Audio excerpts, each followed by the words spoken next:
یعنی ہمارے اندر جو کچھ بھی موجود ہے، روح کے اندر وہ علوم موجود ہیں جو ہم اور آپ نہیں سمجھ سکتے، بس اللہ ہی فضل فرمائے۔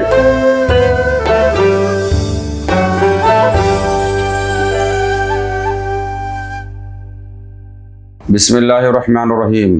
اللہم صلی وسلم علی سیدنا محمد وعلی آل سیدنا محمد کما تحب وترضى بأن تصلی علیہ صلی اللہ تعالی علیہ وسلم۔ آپ نے اولیاء کرام کے تعلق سے جو یہ باتیں سنی ہوگی کہ بہت سارے وہ اندرونی راز کی باتیں جو عام انسان نہیں جانتا، یہ کیسے جان پاتے ہیں، ان کو یہ علم کن ذرائع سے حاصل ہوتا ہے، کس طریقے سے حاصل ہوتا ہے۔ اسی طاقت کو روحانی طاقت کہتے ہیں، ہے نا، یہ شخص بہت روحانی ہے، یعنی وہ روح کی طاقت ہوتی ہے۔ کائنات اللہ تبارک و تعالیٰ کی تخلیق ہے، یہ کائنات جو ہے یہ اللہ تبارک و تعالیٰ کی تخلیق ہے، اور روح کی نظر ہر شے کو تخلیقی صورت میں دیکھتی ہے۔ روح ہر شے کو اس کی ایک ڈیزائن، ایک شکل، ایک نام، ایک نشان کی شکل میں اس کو دیکھتی ہے اور پہچانتی بھی ہے، کیونکہ جب تک